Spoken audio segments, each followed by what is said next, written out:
Good morning. I was sitting at my desk this past week. I forget what day it was. And as sometimes occurs, a car that I didn't recognize drove into the parking lot and pulled into a space. The person got out, and I don't know they knew about this property. I don't think they come to Hope, and just sat on the bench. Serene. Looked at the pond, and looked at the birds, felt the wind. Just sat there and relaxed. Serenity. It's compelling. Some people come out here to the grounds to experience it. All of us are looking for serenity. It's why the serenity prayer is so compelling. Life does not feel serene. We try to look for places that we experience serenity, and serenity is elusive.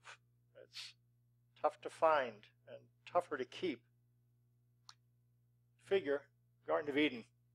There's a place that would protect serenity. That must have been the place. It was before sin occurred, before the things that tend to rob us of serenity were present. But even there, in a perfect world, serenity slipped away. The serpent was able to plant doubts in Eve's mind relative to whether God could be trusted to meet her needs. Did God really say that? God doesn't want you to eat fruit from the tree because you be like him. No, you can't trust God.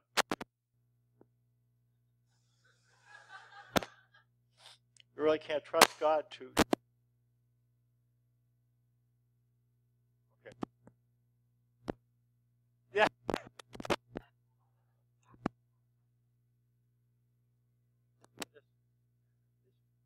We might have to have the handheld if...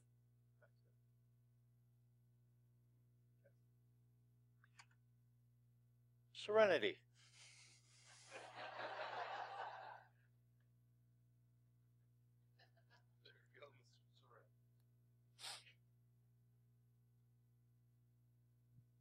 I'll keep on using this until it goes bleep, bleep, bleep. Okay, you tell me what.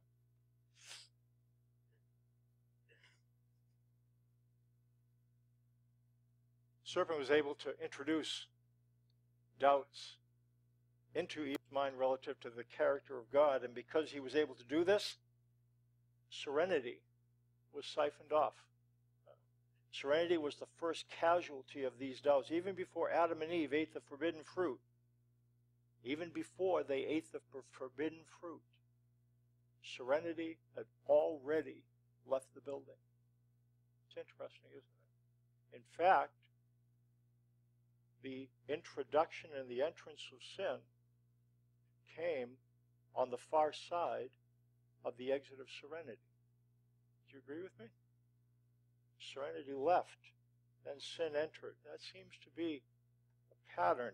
The search for serenity on this side of that begins with facing things that cannot change. We find serenity in an imperfect world now, where sin is resident, where all kinds of things happen, where we have to get away in order to experience serenity. We experience serenity on the far side of frustrating limitations.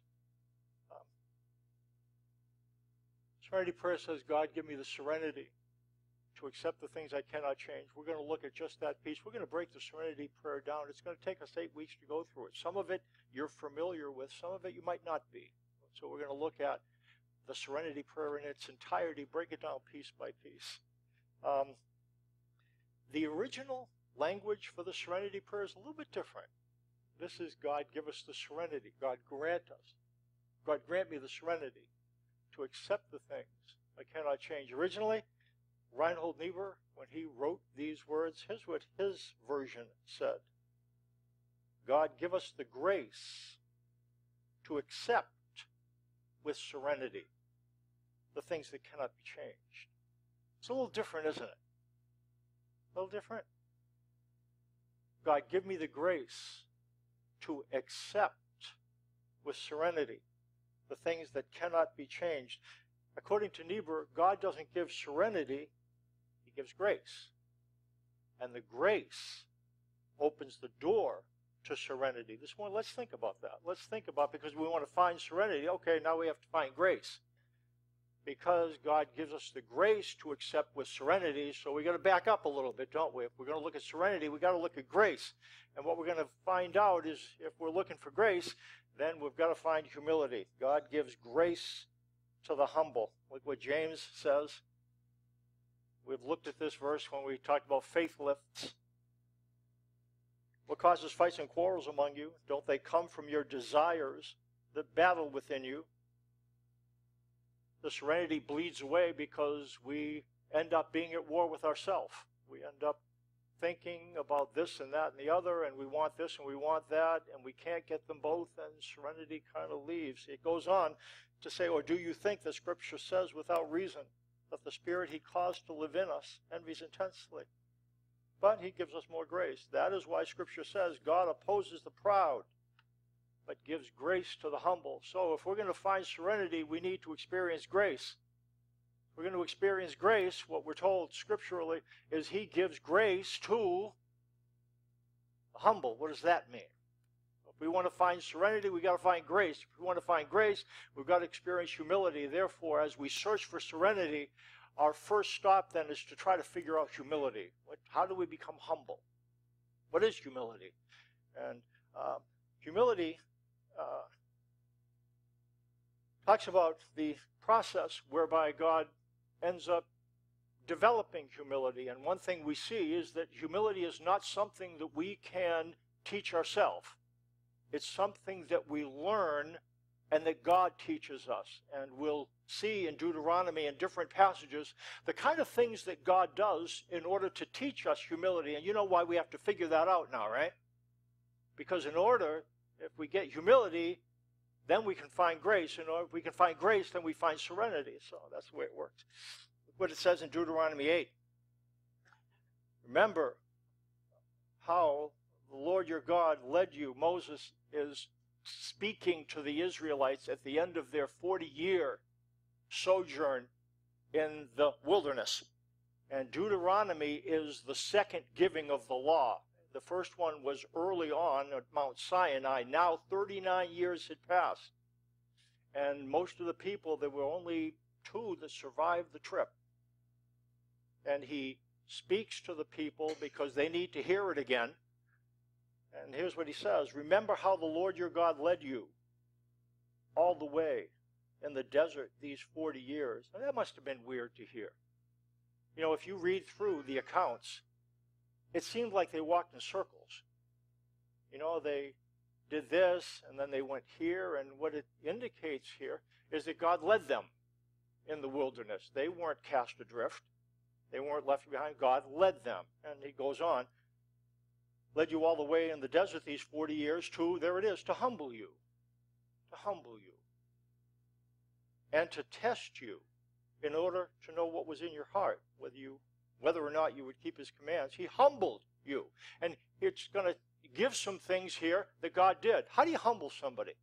And here's what it indicates. He humbled you, causing you to hunger, and then feeding you with manna, which neither you nor your fathers had known, to teach you that man does not live on bread alone, but on every word that comes from the mouth of the Lord. Your clothes did not wear out and your feet did not swell during these 40 years. Know then in your heart that as man disciplines his son, so the Lord your God disciplines you. We've talked about this before, but discipline is not punishment. There are 2 words, and this is not the word for punishment.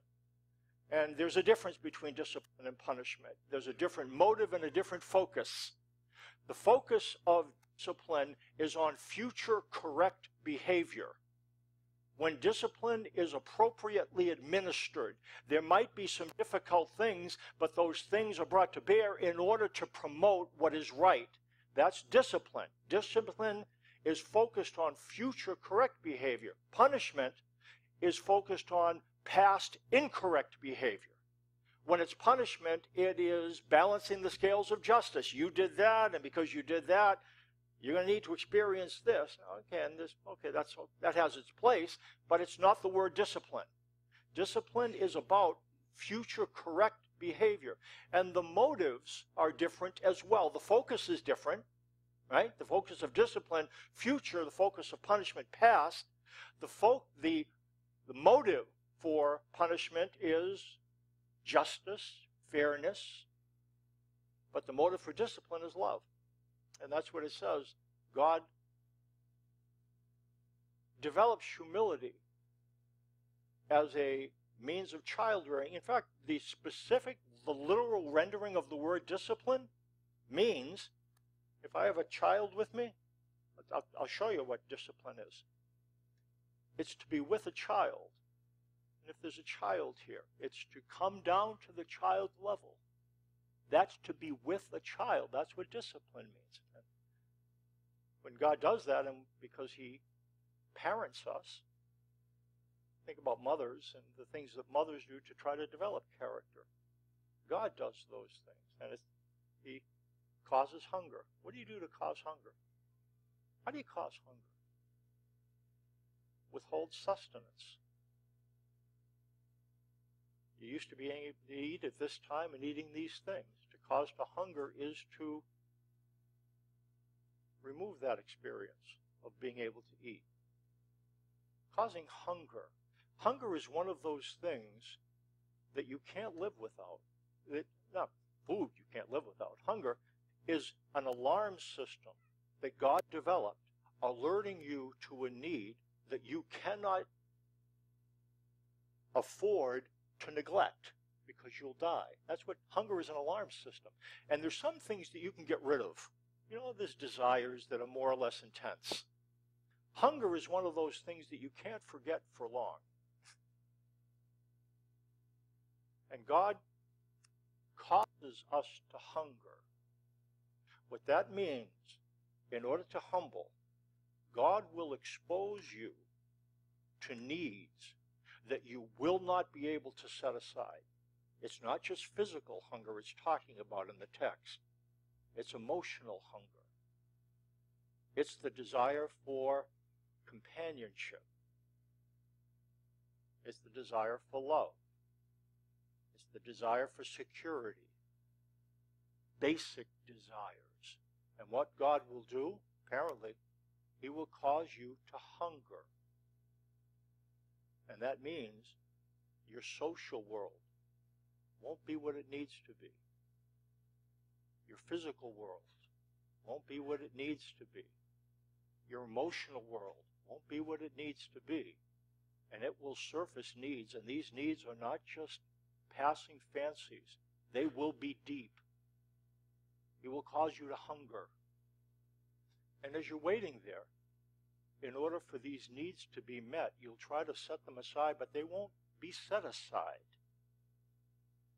And the normal way you're experiencing these needs being fulfilled is not there. He won't change. He won't change. She won't do it the way she should do it. It's just not happening. And then God will meet the need in an unexpected way. He fed them with manna, which neither they nor the fathers had known. He met the need in an unexpected way. I didn't see that.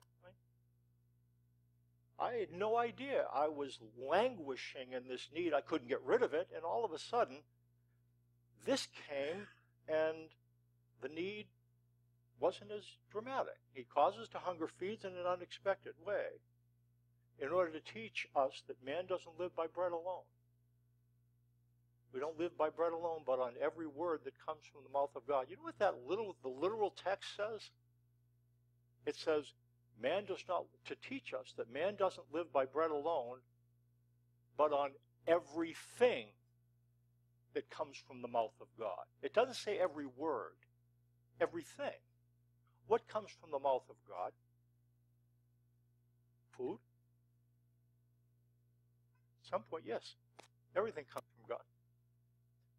But God doesn't just provide our physical needs.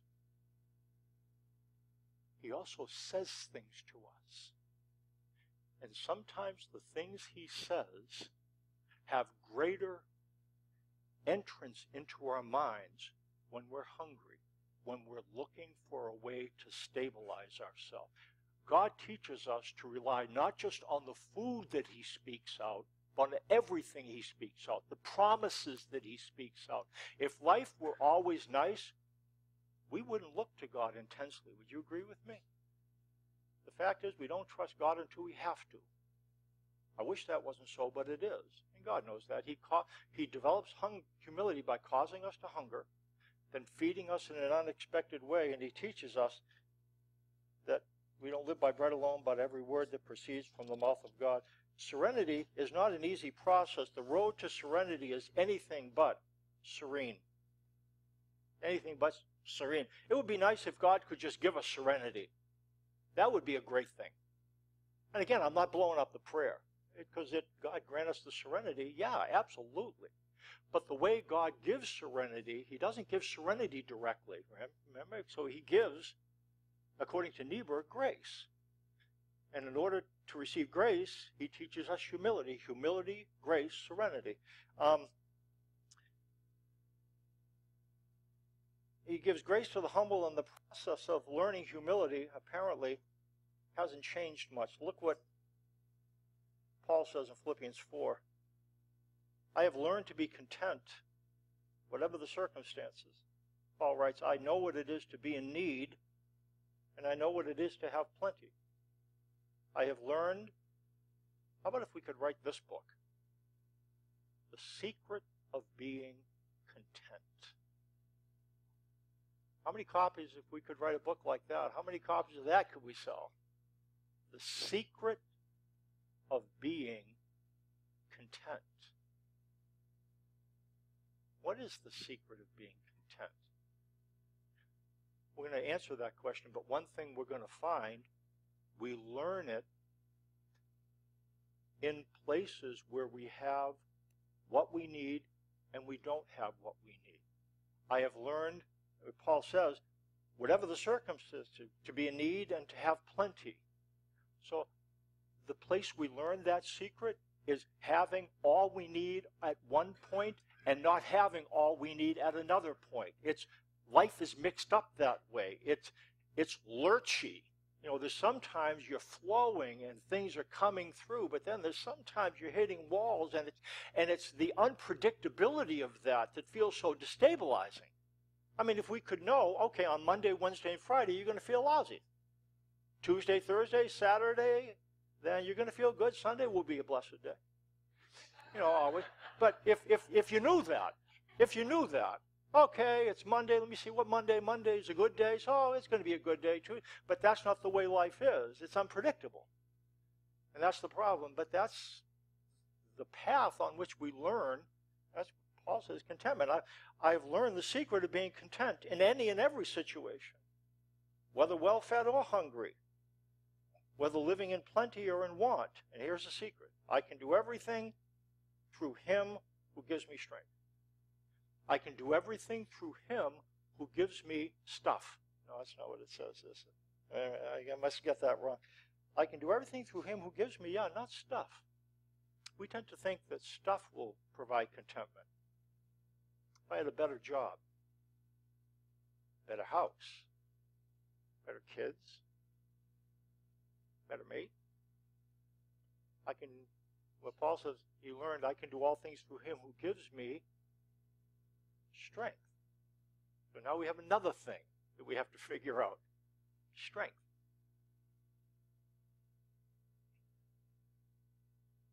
Secret of serenity is it comes from strength. I can do everything through him who gives me strength. This text is used to support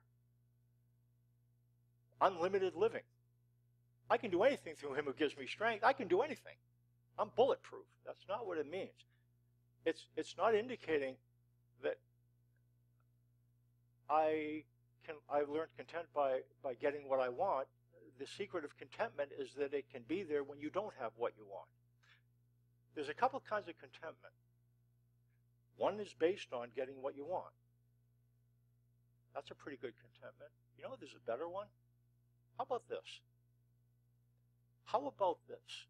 A contentment that comes on the far side of not getting what you want. How about that? How about a contentment that can be there even when you don't have what you want to have and do what you want to do and feel what you want to feel? How would that be? A contentment that didn't depend on circumstances.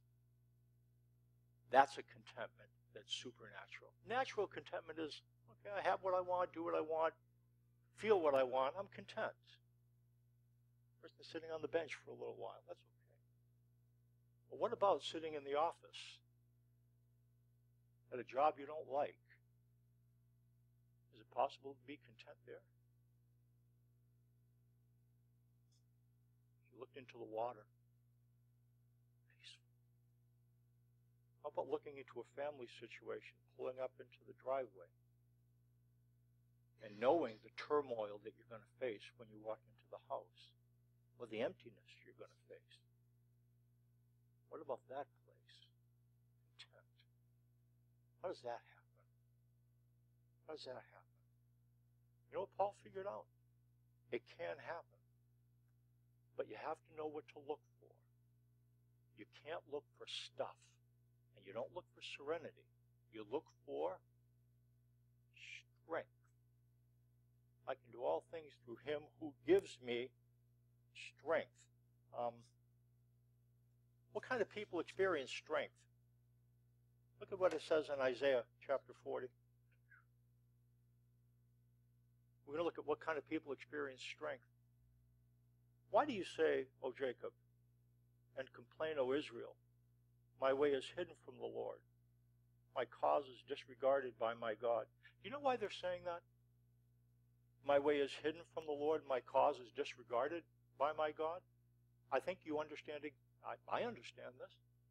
When you don't have what you want to have, or do what you want to do, or feel what you want to feel, what do you naturally think? Naturally. Well, there's only two reasons why this would be, right? Either he's unaware or he doesn't care. Right? I mean, I'm dying here. This is not a fun place. I don't have my needs met.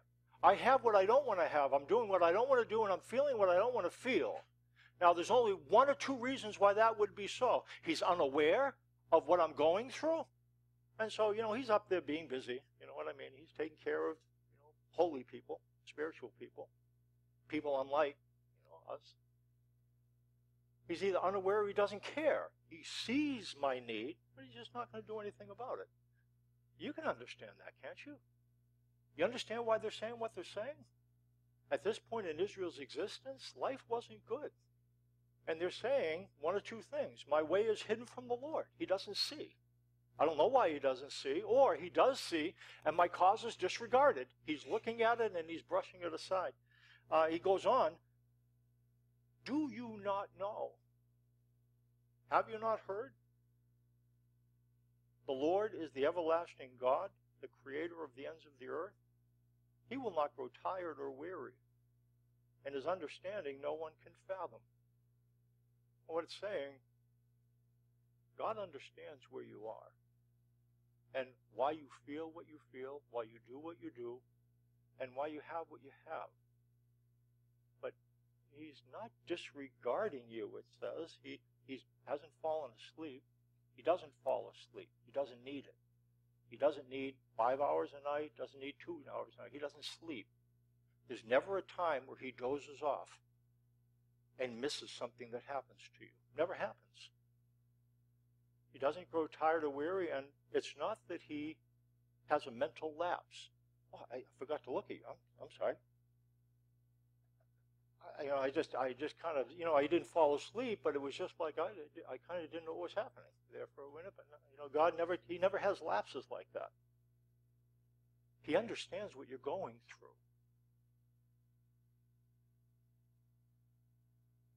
He does.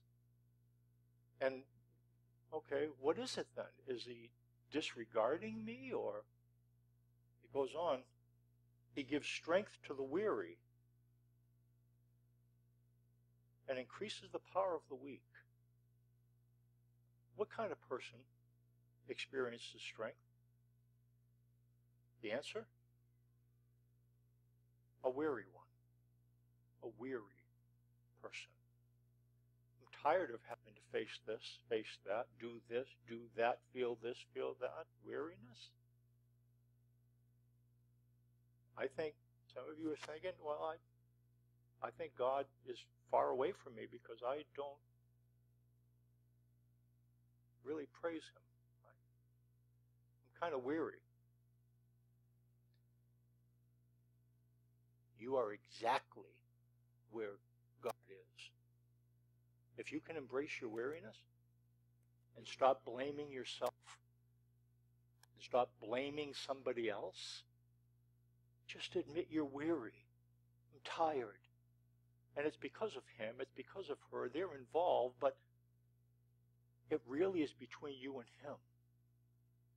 And if you can embrace weariness, you know what you'll find you're embracing at the same time? Grace. Because he gives strength to the... How many of you are in a position, I'm not going to ask you to raise your hand. Some of you are really tired.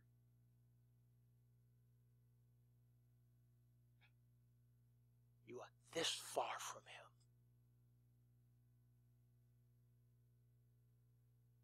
This far. He's right there. You know what God's address is? At the end of your rope.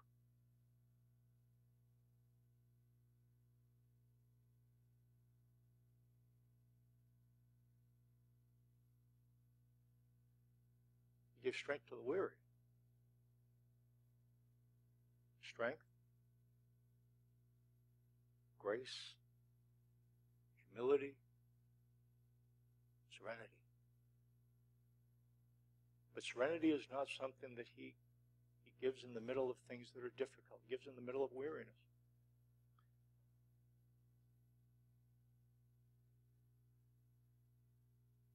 Look at the last verse. It's appropriate on Mother's Day. It talks about how God is like a mother eagle. I want you to, you've been to La Crosse, Wisconsin. I talked to Kent. And loves La Crosse. You ever go through La Crosse, the Eagles?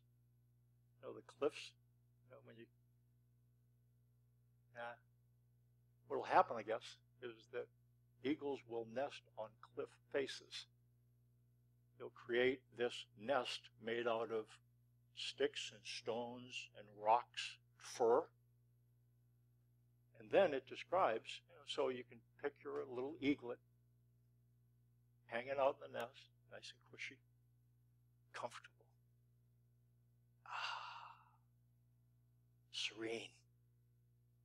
Mom's going to go get me something to eat. Going to come back and give it to me. I'm not going to have to fly. Just going to hang out here. Did I tell you how cushy my nest was? I mentioned that. Did I mention the fur? Nice it is to be able to have her leave and come back and bring food and put it in my mouth.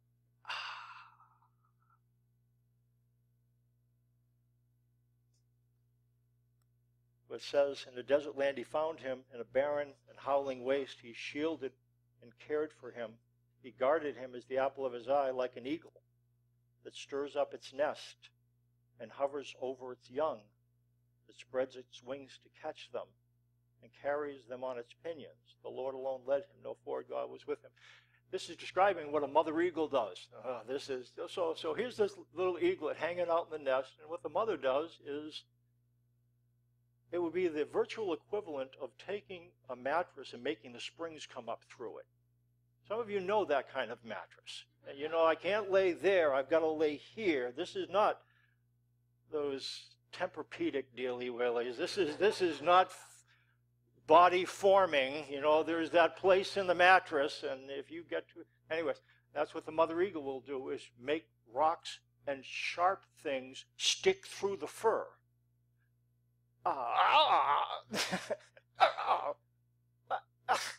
What? Just can you make the bed like you used to make it? no, the way it used to be. She won't do that. She'll stir up the nest. She'll make the rocks and the sticks and the stones poke through. Not comfortable. And not only will she do that, stirs up its nest. Stirs doesn't just mean make uncomfortable. And listen to this. And again, if you've gone on cliff faces, she tips the nest over. Tips the nest. So here I am, just grabbing a few winks, and then all of a sudden, it's, the virtual equivalent of the bed. You put it, the bed goes, and it's doing one of these things where, oh, and then what's going to happen? Free fall. This isn't good. Okay, what am I supposed to do? Oh, I know, I'll fly. This isn't working. She stirs up the nest. The eaglet's in free fall. No idea where the mother is. It's just looking down, but if he could see the mother, what it talks about, hovers over its young. Hovering. Looking down. That eaglet thinks it's completely off the mother's radar. Thinks it's all alone, being buffeted by winds. No way.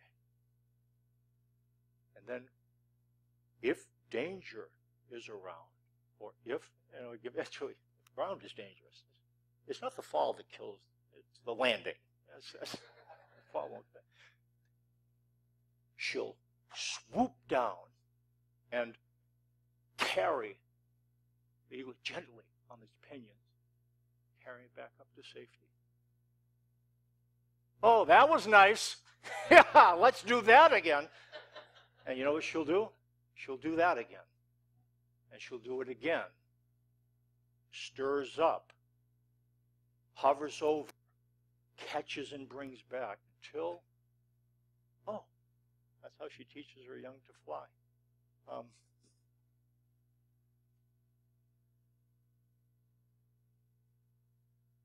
Is God stirring up your nest?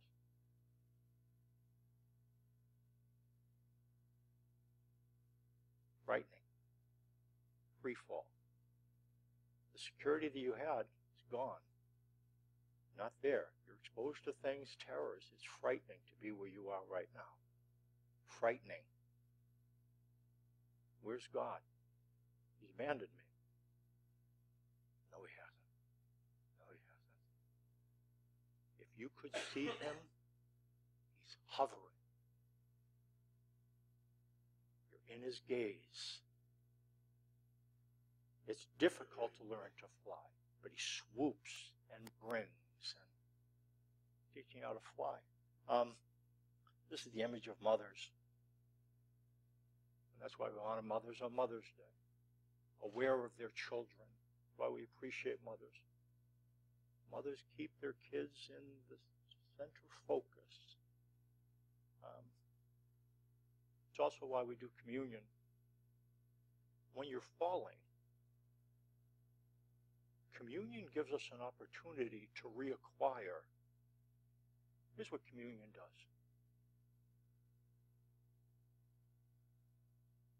Has us look at him. He who did not spare his, because what we tend to think is God's holding out. Is God holding out on you? God holding out? Disregarding you? Unaware? No. He who did not withhold his own son, but gave him up for us all, how will he not also freely give us all things? I'll ask it again. He who did not spare his own son, but delivered him up for us all, how will he not also, along with him, freely give us all things? Is God holding out? Let me ask you a question. He who did not spare his own son, but gave him up for us all, how will he not also, along with him, freely give us all things? Is God holding out on you? Absolutely not. What's he doing? He's stirring up the nest. He's hovering. He'll catch and bring. Communion brings us back into contact with the promises of God. So what I'm going to ask you to do is we're going to have some music. Come up and get the elements, the bread and the juice. And I want you to think about God being your mother, father, stirring up the nest, hovering, carrying. Why would he do that? To humble you. Why would he humble you? So that he can strengthen you and grace you. And as he does so, you will discover the secret of being content. Serenity.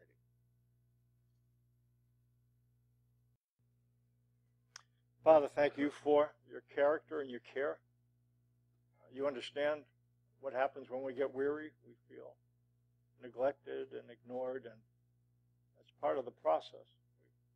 We learn, though, to think about you, and to speak to you, to cry out to you. And even in the middle of turbulent circumstances, slowly, gradually, progressively, slowly, we learn to be a little bit more at rest. It's not a sudden thing. It doesn't overwhelm us. We don't change overnight. Little by little, slow but sure, we start to change if we make room for your commitments.